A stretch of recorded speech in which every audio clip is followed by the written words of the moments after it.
¿Ah? Vamos, muchachos, ¿qué es esfuerzo? Ya, pero ¿qué característica tiene? Dificultad para deglutir, ¿cierto? Y esta dificultad puede ser alta o puede ser baja. Entonces es una dificultad para la ingestión de alimentos.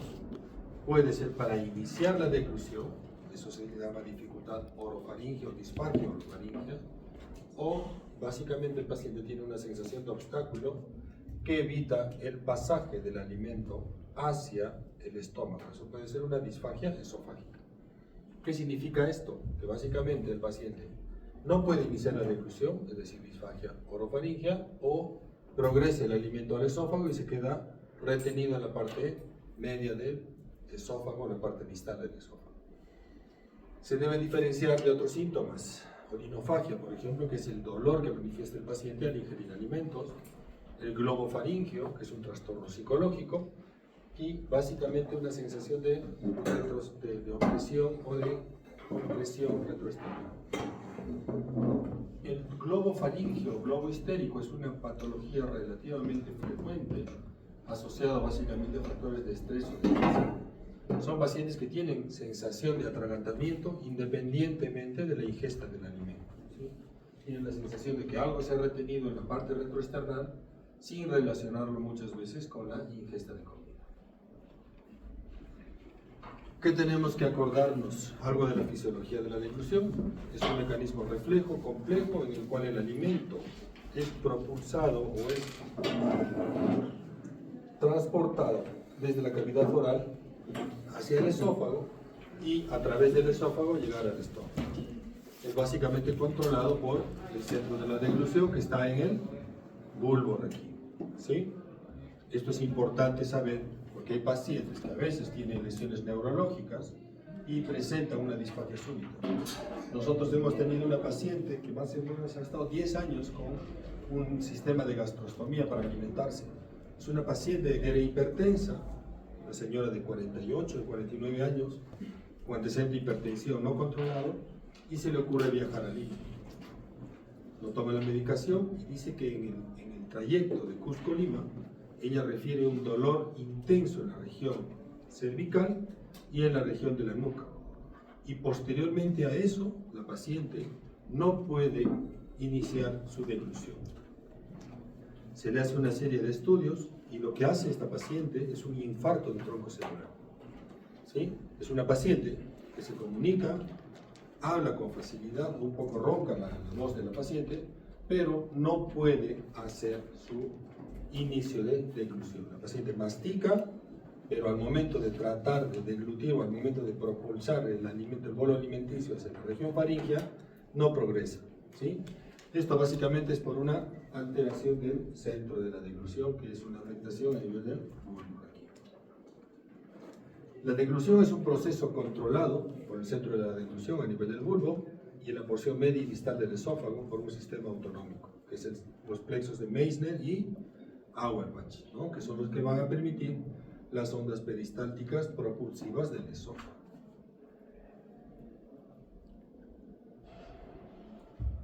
¿Qué tenemos que acordarnos del movimiento esofágico? Básicamente, una vez que el alimento progresa y apertura el esfínter esofágico superior, empiezan las ondas propulsivas. Las ondas propulsivas empiezan por encima del bolo alimenticio, ¿sí? Se contrae el esófago y se relaja donde está el bolo y empieza a relajarse y empieza a hacer ese movimiento de contracción y relajación. Este movimiento propulsivo permite que el alimento pase desde el esfínter esofágico superior hasta el estómago. Este movimiento propulsivo puede ser, no es solo por gravedad, eso es lo que quiero que entiendan con esto.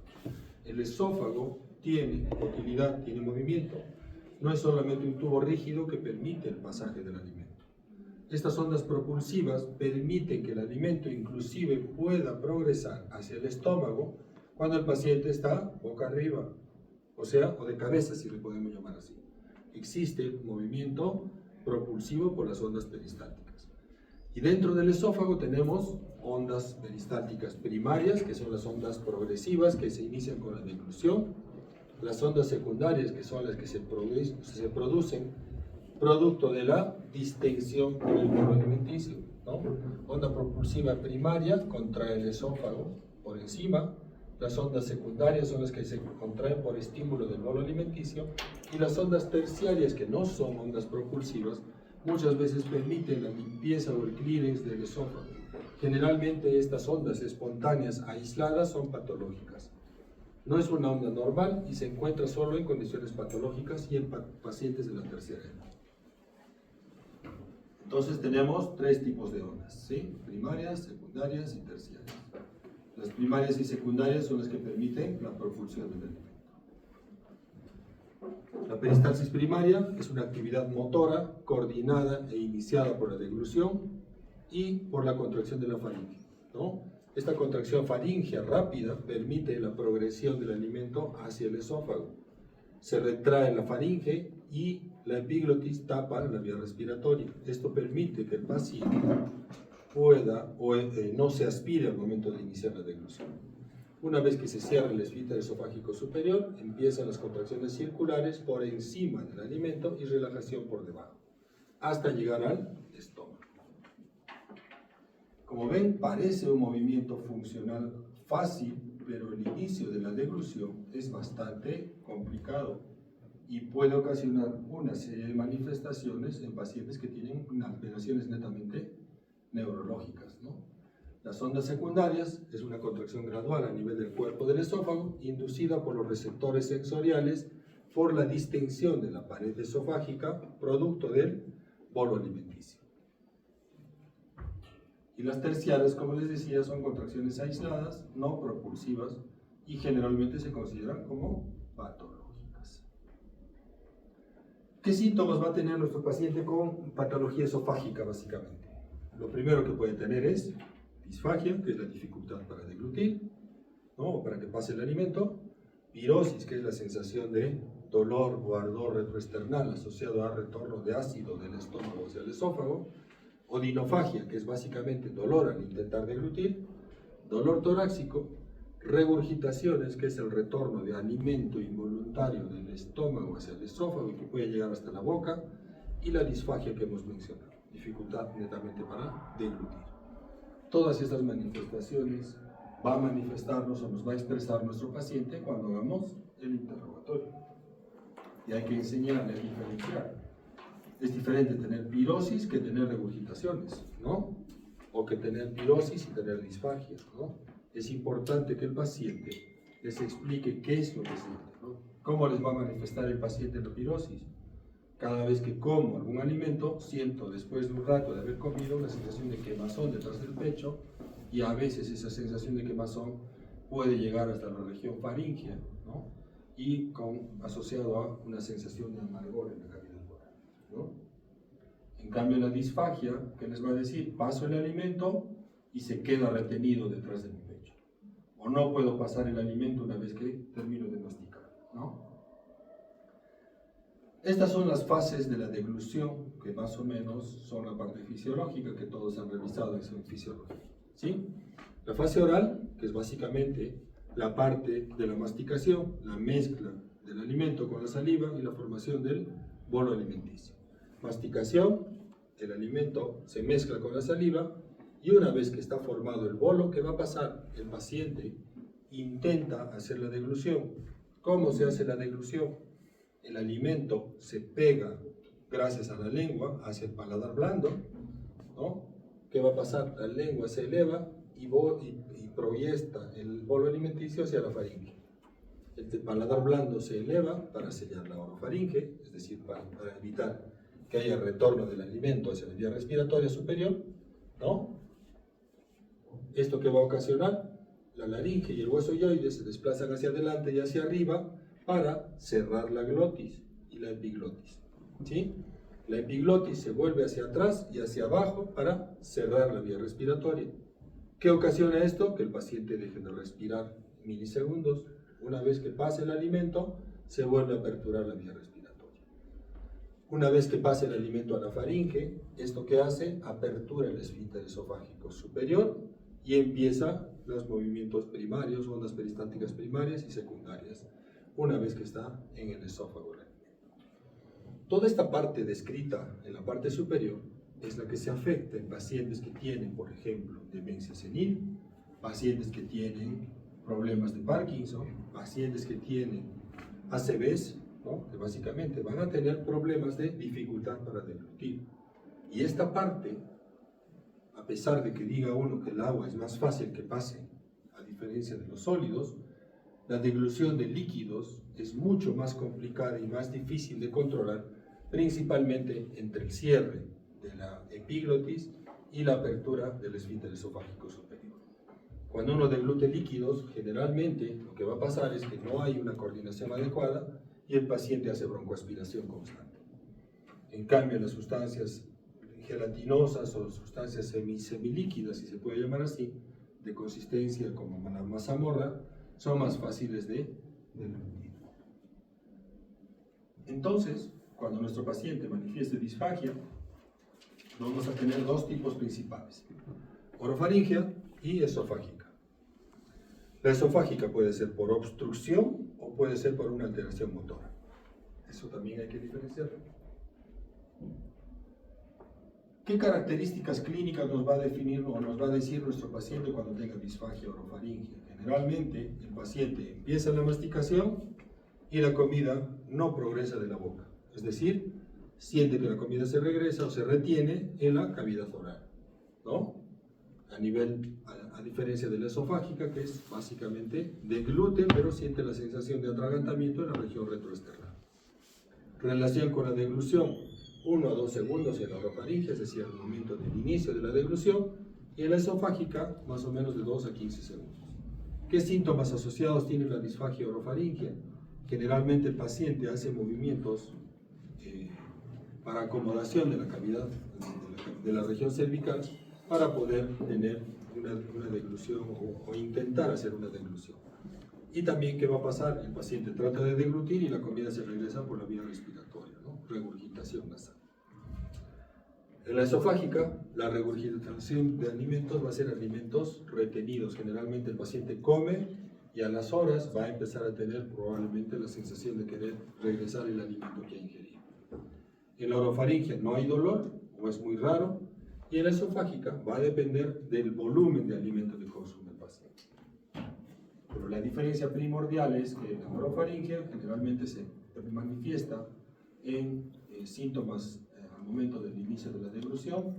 Hay regurgitación de alimentos a través de las vías de las fosas nasales generalmente, y en la esofágica generalmente va a haber dolor retroesternal. Las causas de disfagia orofaringia, miren ustedes, son múltiples. La mayoría de ellas asociadas a afectaciones neurológicas, básicamente. Problemas del sistema nervioso central, DCBs, enfermedad de Parkinson, esclerosis múltiple, parálisis del sistema nervioso, esclerosis lateral amiotrófica, problemas de motoneurona, problemas de contractilidad, principalmente miastenia gravis, por ejemplo, ¿no? Causas mecánicas, que no son muy comunes, pero hay que tenerlas presentes: el divertículo de Senker, por ejemplo, abscesos retrofaringios, bocio, reducción básicamente de la parte muscular, miositis o fibrosis, ¿no? Esofagitis eosinofílica, no es muy común, pero hay que tenerla presente, ¿sí? Osteofitos cervicales, que son alteraciones anatómicas, ¿no? Y probablemente también asociado a patologías oncológicas de la región de la faringe en general. Causas de disfagia esofágica generalmente están asociadas a efectos intraluminales, ¿no? Cuerpos extraños, que es básicamente súbito, que es lo que hemos visto la semana pasada. Patologías a nivel de mediastino, que son tumores por efecto compresivo, los linfomas, por ejemplo, de mediastino, tuberculosis, enfermedad cardiovascular, ¿no? Una aurícula dilatada o una compresión vascular. Patologías propias del esófago, reflujo gastroesofágico, que es la patología más común, cáncer de esófago, anillos o membranas esofágicas, ¿sí? Injuria química, básicamente complicaciones asociadas a problemas de reflujo por ingesta de cáusticos o álcalis, injuria esofágica por radioterapia, esofagitis eosinofílica nuevamente, y problemas motores. Los problemas motores, el principal que podemos mencionar es la acalasia generalmente, y la esclerodermia como patología reumatológica que va a dar manifestaciones fuera de las articulaciones, ¿no? La esclerodermia es una dificultad para deglutir por sequedad de las mucosas. La disfagia orofaringia o disfagia alta generalmente son afectaciones, como les decía, que es en el inicio de la deglución y afectan generalmente el esfínter esofágico superior y el esófago cervical. El paciente no tiene la capacidad para iniciar la deglución. El bolo alimenticio no progresa hacia la faringe y por ende no progresa al esófago. ¿Qué complicaciones primordiales va a tener nuestro paciente si tiene disfagia alta? Generalmente aspiración, ¿no? Y regurgitación del alimento a través de las fosas nasales. ¿Cómo vamos a interrogar a nuestro paciente? ¿Cómo vamos a llegar al diagnóstico de disfagia? Básicamente con el interrogatorio que van a hacer cuando hagan la historia.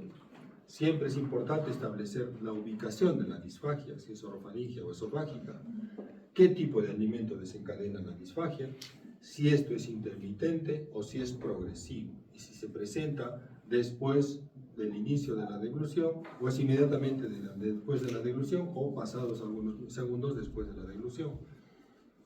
En el examen físico que tenemos que hacer, revisar la región cervical, ¿sí? Ver básicamente la funcionalidad de los pares craneales, ver si hay dificultades o déficit motor, que es importante, ver si hay adenopatías o tumoraciones o deformaciones raquídeas, ¿sí? Observar cuando el paciente deglute agua, ¿no? Esto es básicamente una prueba terapéutica que podemos hacer, darle un vaso de agua para el paciente para que lo degluta y ver cómo lo hace, ¿no? Búsqueda de algunos síntomas de enfermedad sistémica, en este caso relacionado básicamente con patología reumatológica, por ejemplo, ¿no? La esclerodermia. ¿Qué vamos a encontrar? La piel tirante, retracción básicamente a nivel de las articulaciones, la piel básicamente bien estirada, como básicamente si hubiera hecho una cirugía estética, ¿no? La piel es bien tensa, bien estirada. ¿Qué exámenes auxiliares nos pueden ayudar a ver esto básicamente? Si es orofaringia, principalmente intentar hacer un estudio de deglución, ¿no? El esofagograma varitado podría ser una alternativa, ¿no? Pero el examen ideal o el que nos puede orientar a determinar qué está pasando si no es una disfagia alta es pensar en una endoscopía. ¿Qué nos permite la endoscopía? Ver básicamente el nivel de la obstrucción y si hay alguna obstrucción de aspecto neoplásico o con sospecha de malignidad, nos permite tomar biopsias. Si yo encuentro una estenosis esofágica producto por reflujo gastroesofágico, yo puedo hacer dilataciones, por ejemplo, ¿no? La ultrasonografía endoscópica es otro examen auxiliar que podemos tener y que nos permite básicamente determinar lesiones extramurales o extraluminales, lesiones por fuera de la luz del esófago.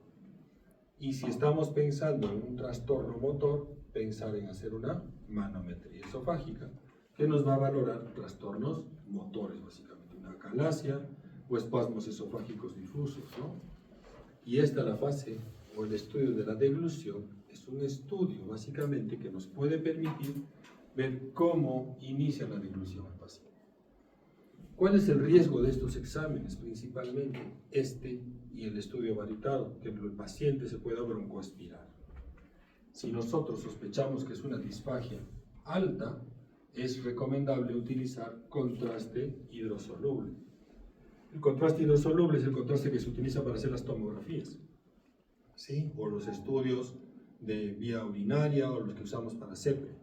No es recomendable usar bario, porque si mi paciente se broncoaspira con esta sustancia hidrosoluble, no hay riesgo de daño en el tejido. A diferencia que si el paciente consume sulfato, la sustancia varitada, que es el bario que se utiliza, que es una sustancia viscosa, tiene riesgo de hacer una neumonía química. Por eso no es recomendable utilizarlo si yo estoy sospechando una disfagia alta, ¿sí? En este caso, utilizar medio de contraste hidrosoluble. ¿Qué ven acá, muchachos? Esta es una radiografía con bario. ¿Qué se ve ahí? ¿Qué es esto? Esto es el esófago, ¿no? Y este es el estómago. ¿Qué llama la atención en ese esófago? Está muy dilatado. ¿Qué más?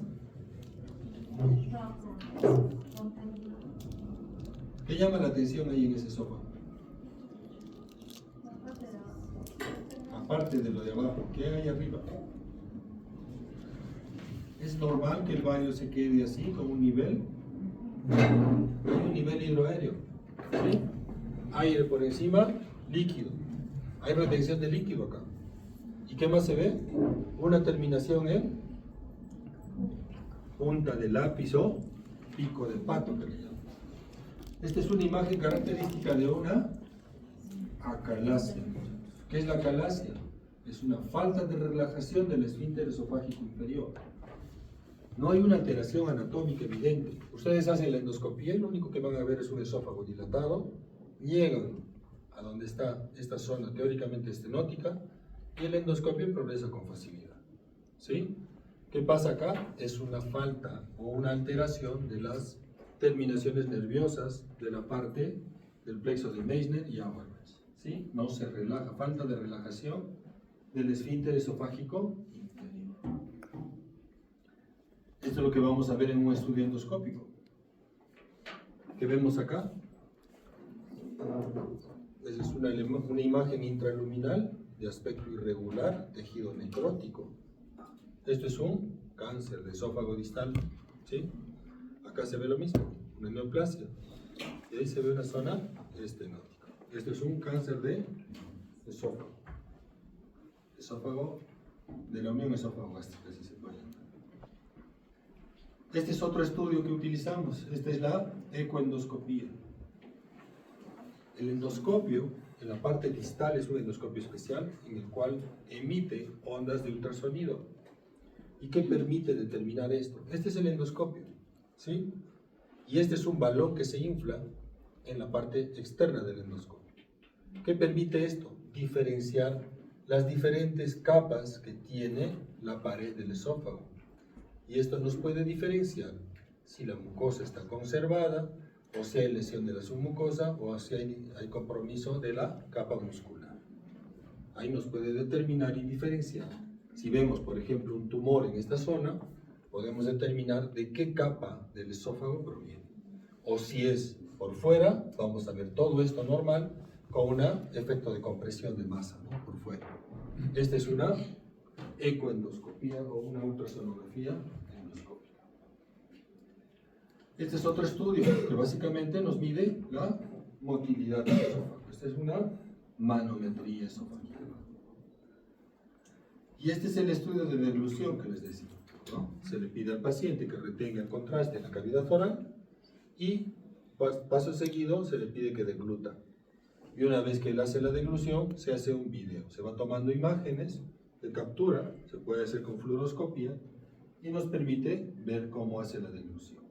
Ahí se va viendo cómo se van llenando las valéculas, que es la parte a nivel de las cuerdas vocales, a nivel faríngeo, y van a ver cómo pasa el contraste hacia el esófago, ¿no? Ahí está deglutiendo y está pasando el contraste al esófago sin ningún problema, ¿no? Ahí se ve cómo vacía. ¿Qué puede pasar en este paciente si tiene una alteración orofaringea o una alteración neurológica? Lo que va a pasar es el contraste, se va a retener acá y nos va a pintar la vía respiratoria, ¿no? Se va a llenar la tráquea, ¿no? Y los bronquios del contraste. Dentro de las alteraciones anatómicas que pudiéramos ver o efectos de masa, una lesión relativamente frecuente es el divertículo de Senker o un divertículo faringoesofágico. ¿Qué se entiende por divertículo de Senker? Básicamente es una proyección de la mucosa a través del músculo cricofaringeo hacia la parte posterior. Se hace como un fondo de saco. ¿Y esto qué hace? Hace un efecto de masa, un efecto de compresivo, un efecto de tumor en la parte superior del esófago. Este paciente, al intentar deglutir, ¿qué pasa? La comida pasa directamente al divertículo. Y una vez que se llena, puede regresar a la vía respiratoria y por gravedad se empieza a pasar hacia el esófago. Es más común en gente de la tercera edad, a partir de los 60 años generalmente, y se presenta por una disminución de la elasticidad en el tono muscular, produciendo una herniación a través del triángulo de Killian, ¿no? Fibras del músculo tirofaringeo y cricofaringeo. ¿Esto qué va a pasar o qué va a ocasionar? Una dificultad para deglutir. ¿De qué va a depender los síntomas del paciente? Del tamaño del divertículo.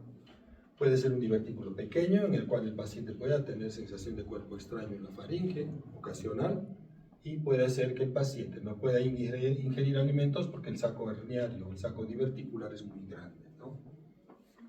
¿Qué se hace en estos casos? Se puede hacer una diverticulotomía de Senker.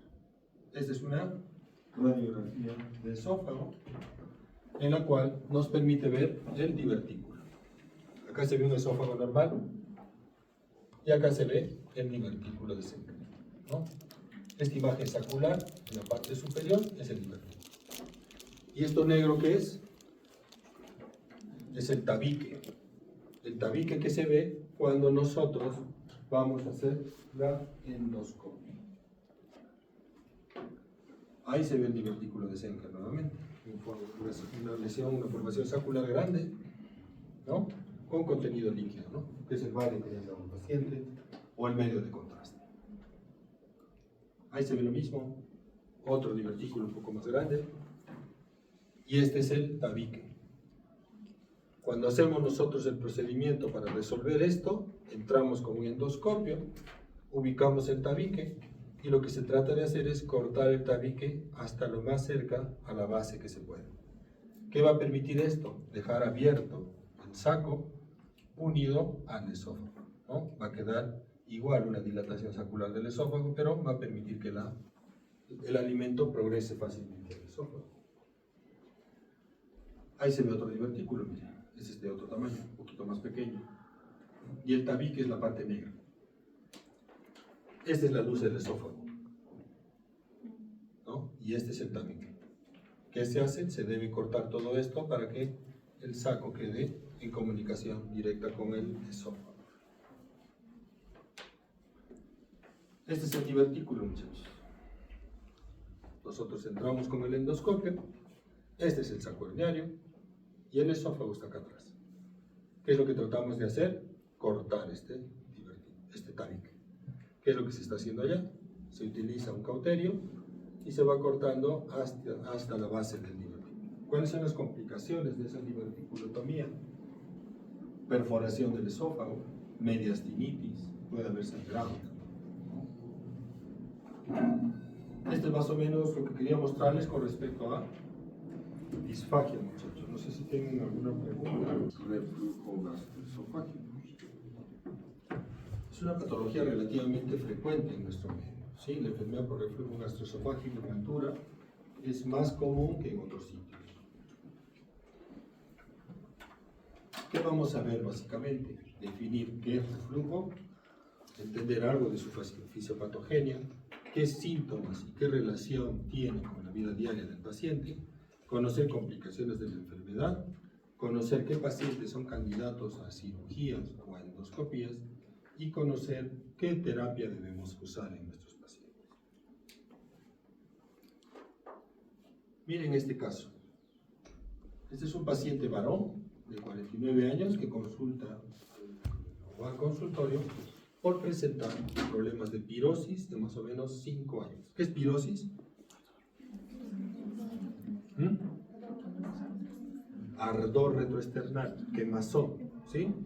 En las mañanas y en las noches, con regurgitación frecuente. ¿Qué es la regurgitación? Retorno de comida del estómago hacia el esófago, hacia la cavidad oral. Y dificultad para dormir. Ha subido 12 kilos en los últimos meses o el último año y no presenta signos o síntomas de alarma. ¿Qué antecedentes tiene? Es fumador, es hipertenso, ¿sí? Y consume alcohol de vez en cuando. Presión arterial 130/85, está hipertenso el paciente. Frecuencia cardíaca 87. 94 kilos para 1,68, está con obeso, ¿no? IMC de 33. Y su examen físico es normal, bueno, está gordito, ¿no? Pero es normal. ¿Qué les parece que es? ¿Qué puede ser?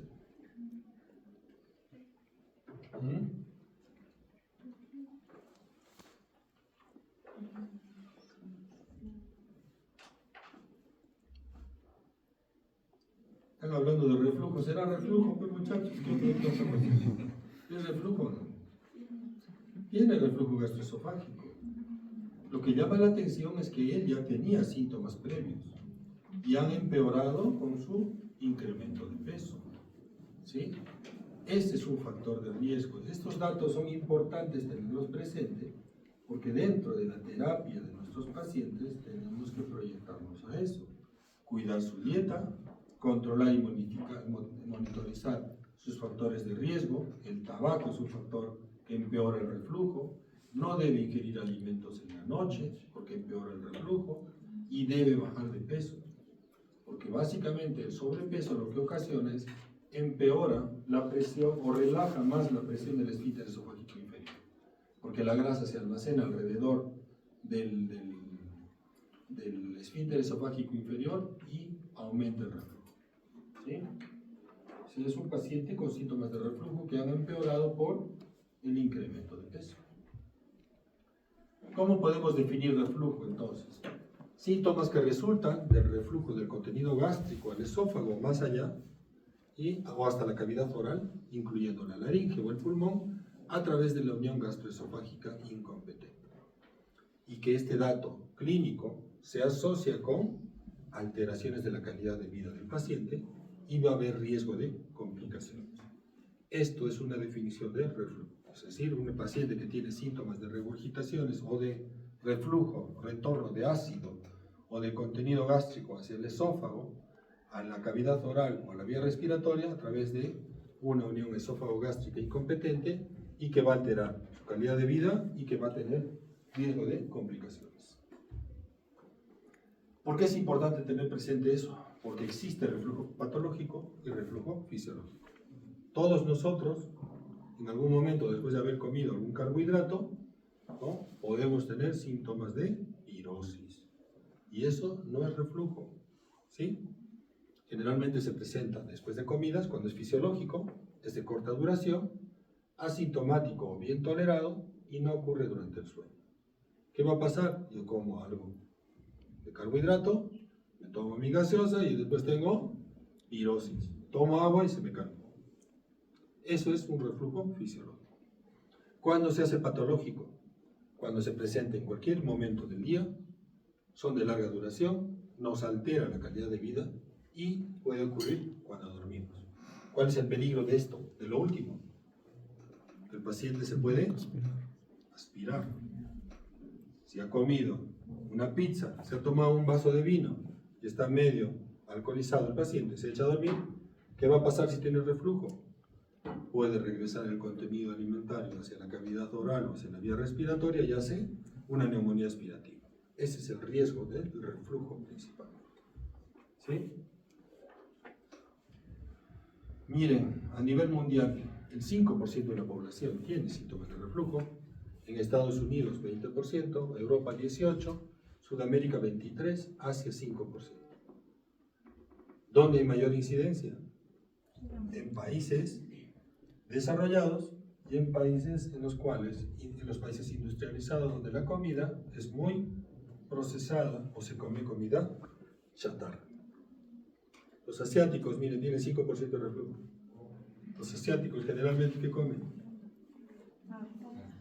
Pura verdura comen, ¿no? La comida tailandesa, ¿qué cosa es pura fritura? No son fritos, pero fritos de verduras, ¿no? O sea, la comida asiática tiene menos cantidad de carbohidratos. Probablemente eso sea el motivo por el cual tiene menos reflujo, ¿sí?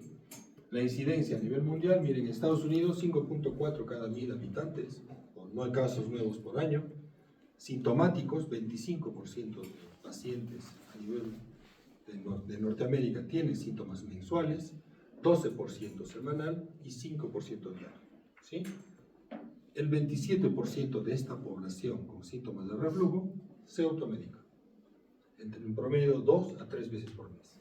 ¿Qué pasa esto? Muchas veces los inhibidores de bomba de protones son de venta libre, los antiácidos son de venta libre, y eso puede ser la causa por la cual muchos pacientes se automediquen y traten de controlar sus síntomas. el 33% de los adultos con síntomas de reflujo son asintomáticos. Es decir, yo le hago una endoscopía por otro motivo y encuentro daño en el esófago y el paciente no tiene manifestaciones clínicas. Relación hombre-mujer. A edades tempranas es más común en varones que en mujeres, pero a partir de los 50 años se empieza a equiparar. Y a partir de los 64 años es más común en mujeres que en hombres. ¿Por qué será? ¿Por qué en la tercera edad en las mujeres es más frecuente el reflujo? Probablemente sea por uso de terapia hormonal, terapia de reemplazo, ¿no? ¿Qué tenemos que acordarnos de la fisiología, básicamente? Existen mecanismos de protección y existen mecanismos o factores agresivos. ¿Qué mecanismos de protección tenemos? Las glándulas salivales. La saliva que producimos es alcalina y eso va pasando regularmente al esófago y limpia o hace un clearance a nivel esofágico. Evita que el ácido que haya regresado sea dañino. Aparte de las glándulas salivales, tenemos glándulas submucosas que también segregan moco. La indemnicidad del esfínter esofágico inferior es un factor que nos protege contra el reflujo, y también la unión o el ángulo de His, que debe ser bien agudo para evitar reflujo, y también la presencia del hiato diafragmático, ¿no? El diafragma permite que el estómago esté dentro de una cavidad abdominal con presión positiva y se aísle de la presión negativa que hay en el tórax. Porque si hay presión negativa, lo que va a hacer es jalar el esófago hacia el estómago, hacia el mediastino, ¿no? Los factores agresivos, ¿cuáles son? Reflujo biliar, ¿sí? La bilis, reflujo pancreático, la pepsina y el ácido clorhídrico. Este desbalance entre factores agresivos y los factores de defensa va a manifestarse en el paciente como reflujo. Esta es la barrera antirreflujo que tenemos normalmente, ¿sí? El esfínter esofágico inferior, el diafragma, el ligamento frenoesofágico. ¿Qué va a permitir esto? Que la unión del esófago con el estómago tenga una angulación adecuada, el ángulo de His bien marcado, que el estómago esté por debajo del diafragma, ¿no? Y que básicamente el ligamento frenoesofágico también va a aumentar el tono a nivel del esfínter esofágico inferior.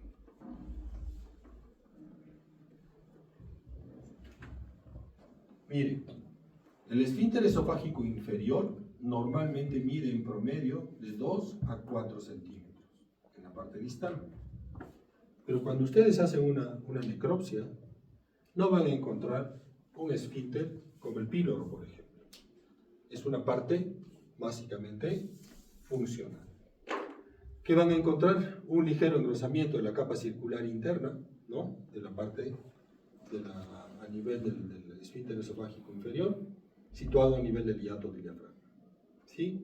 Y esto va a aumentar la presión. Es decir, este esfínter no solamente es el esfínter, la capa circular interna del esófago, sino tiene la parte anatómica, tiene la parte del diafragma y tiene la parte del ligamento frenoesofágico.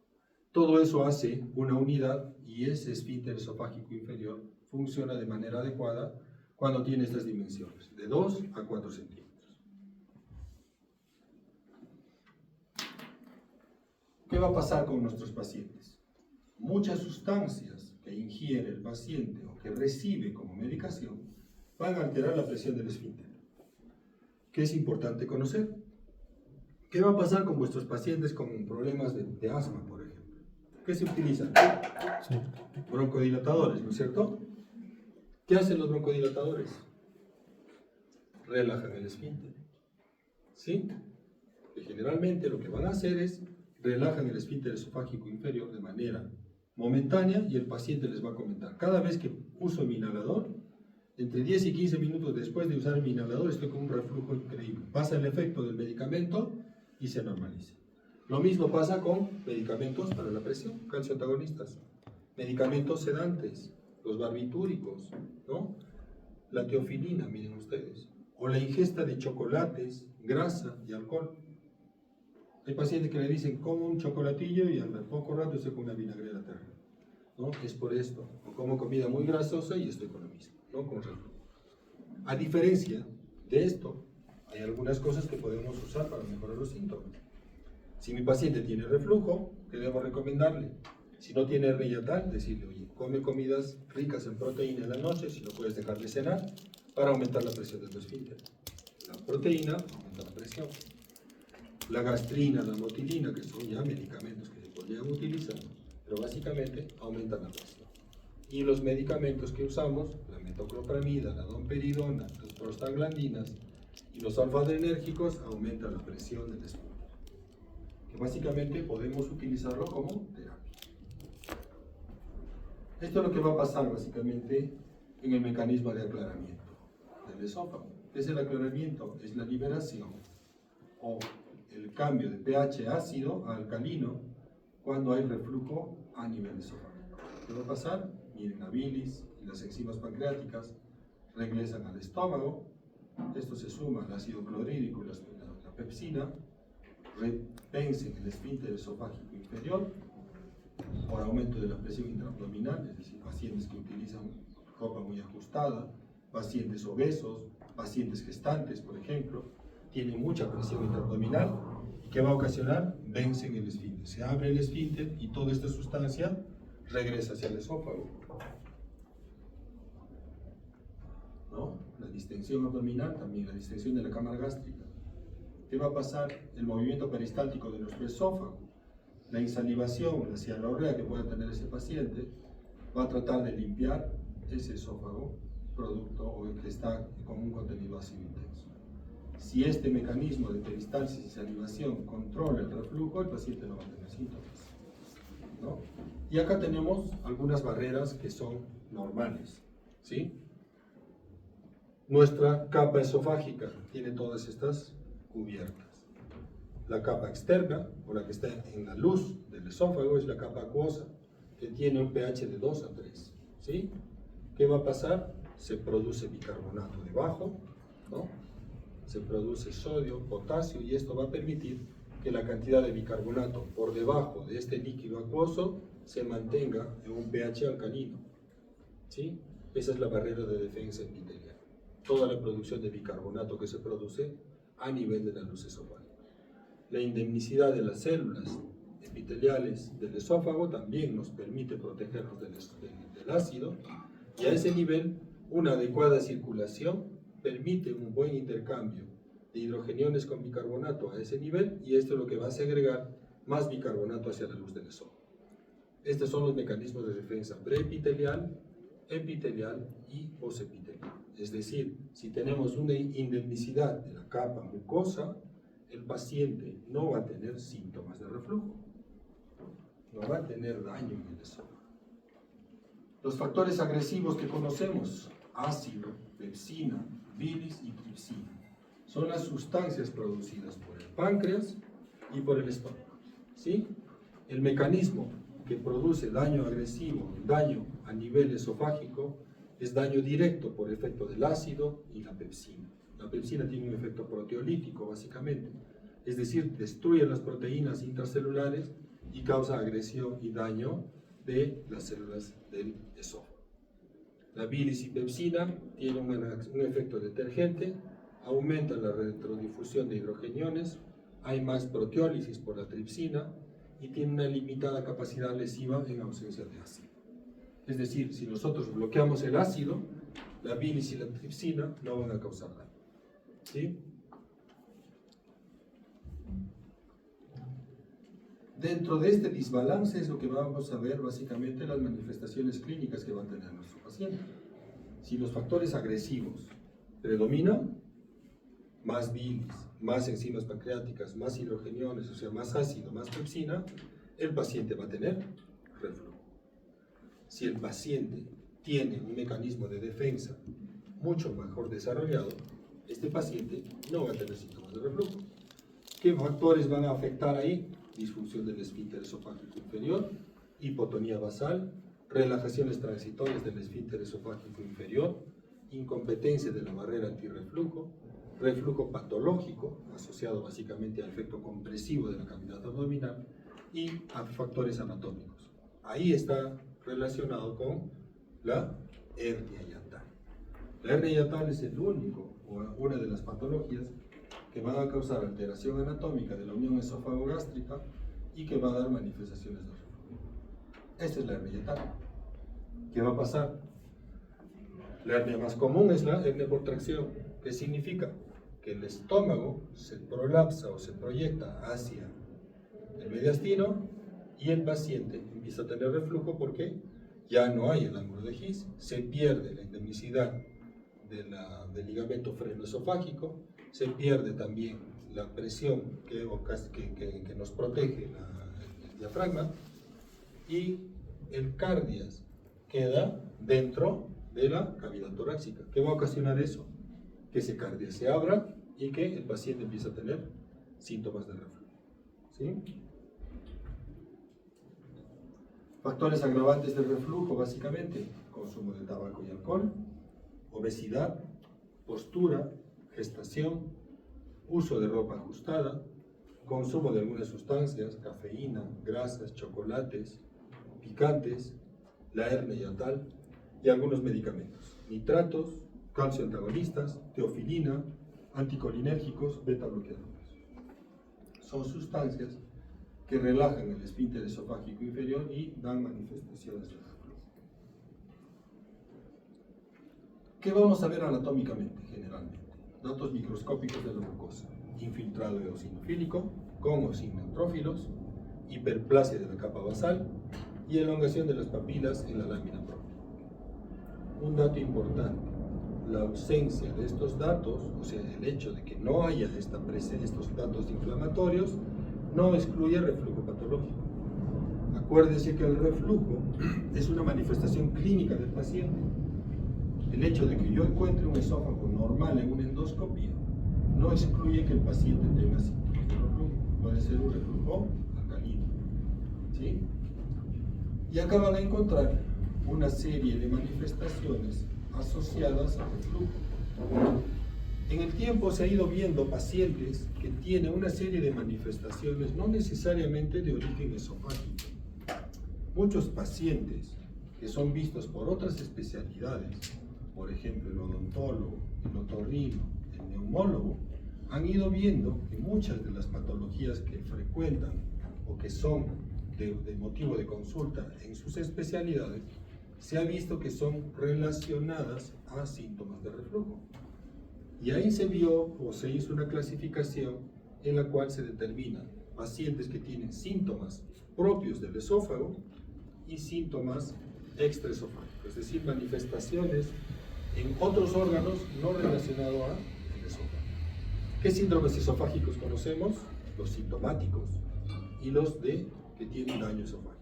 ¿Cuáles son los síndromes esofágicos sintomáticos? Son los que tienen reflujo típico, son los que tienen pirosis, epigastralgia, regurgitaciones. Síndrome de dolor torácico por reflujo. El paciente tiene dolor retroesternal opresivo asociado a reflujo de ácido.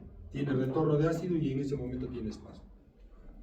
Síndromes con injuria esofágica, es decir, yo le hago una endoscopía y le encuentro daño. Esofagitis por reflujo, estenosis por reflujo, esófago de Barrett y el cáncer esofágico, el adenocarcinoma relacionado a esófago de Barrett. Todos estos síntomas se engloban en pacientes con síndromes de manifestación de reflujo asociado a síndromes esofágicos propiamente. Y manifestaciones extradigestivas, miren ustedes, asociaciones establecidas y asociaciones propuestas. También se ha ido al otro extremo, ¿no? Han empezado a atribuirle a una serie de manifestaciones no digestivas sin tener una evidencia clara. A eso se pone como asociación propuesta. Asociaciones establecidas son aquellas en las cuales se ha determinado que hay evidencia que el reflujo está causando daño. Síndrome de tos por reflujo, por ejemplo, post-reflujo, síndrome de laringitis por reflujo, síndrome de asma por reflujo y erosiones dentales por reflujo. Son pacientes que tienen una serie de lesiones, consumo o destrucción de la dentina, básicamente, y el odontólogo no le encuentra explicación. Si le hace una endoscopía, se encuentra síntomas de reflujo. Mejoran el reflujo y mejoran estos síntomas, ¿no? Muchos pacientes son considerados como asmáticos le dan medicación antirreflujo o medicación para el problema de esofagitis y mejora considerablemente su manifestación de asma. Y propuestos que se ha visto: faringitis, otitis, fibrosis pulmonar idiopática, otitis media recurrente. Es decir, ya se le ha empezado a dar atribuciones al reflujo de patologías no muy convencionales, ¿no? Y ahí van a ver ustedes manifestaciones esofágicas o síndromes esofágicos y síndromes extraesofágicos. Dentro del reflujo, todos los pacientes que manifiestan reflujo van a tener entonces, si son netamente esofágicos, van a tener síntomas típicos. Y los que tienen manifestaciones extraesofágicas van a tener síntomas atípicos. ¿Cuáles son los síntomas típicos? Pirosis, regurgitación, disfagia, odinofagia, problemas de dispepsia, flatulencia, náuseas, hipersalivación, hipo, dolor epigástrico. Hay pacientes que dicen: yo tengo síntomas de reflujo y no tienen ardor, sino simplemente lo que pasa es que de un momento a otro se les llena de saliva la boca. A eso se llama flushing o hipersalivación. O hay pacientes que vienen con hipo refractario, han tenido hipo hace 2 semanas, a la siguiente semana nuevamente episodios de reflujo y otra vez accesos de hipo. Toman inhibidores de bomba de protones y mejoran sus problemas de accesos de hipo. Síntomas atípicos: manifestaciones respiratorias a nivel de la vía respiratoria alta, vía respiratoria baja y manifestaciones orales o dolor torácico también. La pirosis es el síntoma más común de reflujo, ocurriendo en más del 75% de los pacientes. Es decir, la sensación de quemazón o ardor retroesternal es una manifestación clásica y que nos hace sospechar de reflujo gastroesofágico. La tos crónica es un síntoma frecuente de reflujo. Casi entre el 43 y 75% de los pacientes con tos crónica tienen síntomas de reflujo y no tienen síntomas típicos. Es decir, no tienen pirosis, no tienen regurgitación, sino simplemente accesos de tos. Esta es una manifestación extra digestiva, un síntoma típico, ¿no? Atípico, se puede llamar así. La tos relacionada con reflujo puede responder a la terapia supresiva de ácidos, es decir, pacientes con tos crónica le dan IVPs y mejora su acceso de tos. Más del 40% de los casos de tos crónica son causados por reflujo gastroesofágico, es decir, es una patología muy frecuente relacionada a manifestaciones extradigestivas.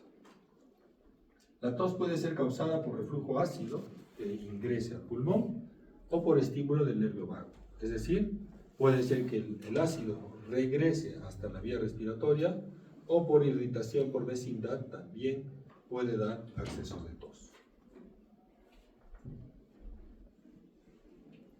¿Qué datos clínicos son importantes? Una historia clínica bien desarrollada, ¿sí? El ensayo terapéutico es una prueba terapéutica que se puede usar en muchos sitios donde no hay procedimiento endoscópico. Si yo tengo manifestaciones de tos o pacientes con reflujo permanente, puedo usar inhibidor de bomba de protones por un tiempo y mejorar sus síntomas. Lo ideal es pensar en una endoscopía alta para descartar daño esofágico. La manometría esofágica es otro procedimiento, otro examen para hacer el diagnóstico. El estudio de impedancia, que se utiliza básicamente para reflujo alcalino, monitoreo del pH alcalino o pH ácido, la pHimetría de 24 horas, y la radiografía contrastada de esófago. Básicamente este último ítem se utiliza cuando el paciente va a ser sometido a un estudio, a una cirugía de fundoplicatura, por ejemplo. El diagnóstico clínico es muy importante. La pirosis y la regurgitación son las manifestaciones clásicas que nos van a orientar al reflujo, ¿no? Y siempre pensar y tener presente los signos de alarma que nos pueden hacer o nos deben obligar a hacer un estudio endoscópico antes de hacer una prueba terapéutica, por ejemplo. Si el paciente tiene disfagia, si tiene odinofagia, si tiene vómitos persistentes, si tiene anemia, si tiene hemorragia digestiva, hay pérdida de peso o masa epigástrica palpable, ese paciente debe hacerse una endoscopía antes de empezar tratamiento, ¿sí? También se debe pensar en endoscopía cuando tenemos sospecha de complicaciones, esofagitis, esófago de Barrett, estenosis péptica o adenocarcinoma, ¿no? Y los pacientes con síntomas típicos que persisten después de un tratamiento de 4 a 8 semanas. En este último grupo entraría todo el resto. Si yo veo a mi paciente y le voy a dar una prueba terapéutica, le voy a dar por 4 semanas. Si este paciente persiste con los síntomas o regresa los síntomas después de haber suspendido la medicación, debe entrar a este grupo. Debe hacerse una endoscopia. ¿Qué va a pasar cuando yo hago una endoscopia?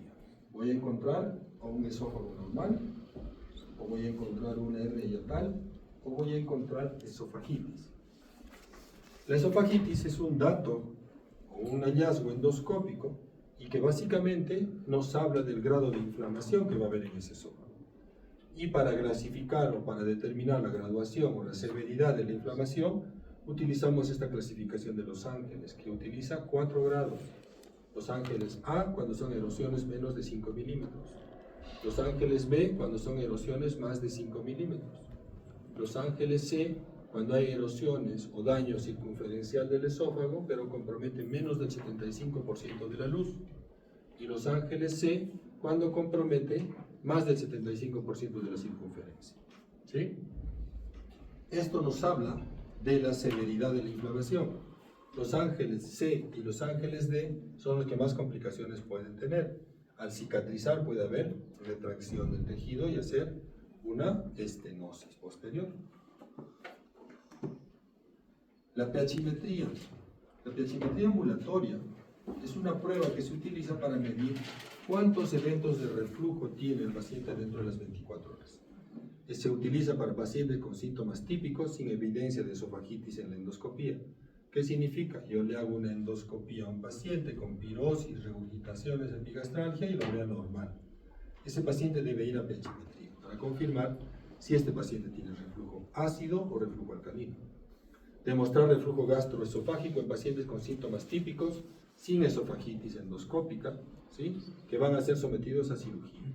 Ese también es una indicación, es decir, pacientes con síntomas que no mejoran con el tratamiento, pacientes que tienen endoscopía normal y que tienen síntomas de reflujo, pacientes que tienen endoscopía normal y que tienen síntomas de reflujo y que van a someterse a cirugía antirreflujo, y pacientes con síntomas atípicos sin esofagitis endoscópica, dolor torácico no coronario, laringitis, o sea, manifestaciones extraesofágicas que no responden a inhibidor de bomba de protones. Es un procedimiento que consiste en dejar una sonda que mide los reflujos de ácido en el esófago y que debe estar 24 horas con el paciente. Manometría esofágica.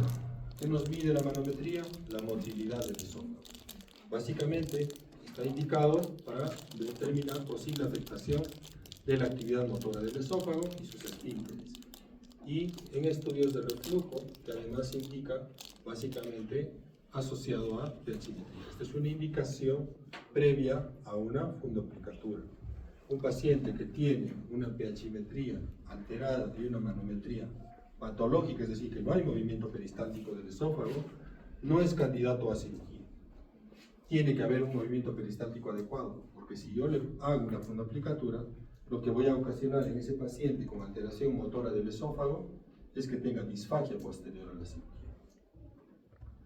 La impedanciometría es una prueba que básicamente va de la mano con la manometría y se utiliza ante sospecha de reflujo con pH-metría ambulatoria negativa y cuando es reflujo no ácido básicamente.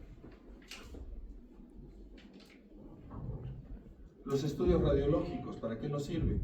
Para ver el tamaño de la hernia hiatal y para pacientes que tienen sospecha de estenosis, ¿sí?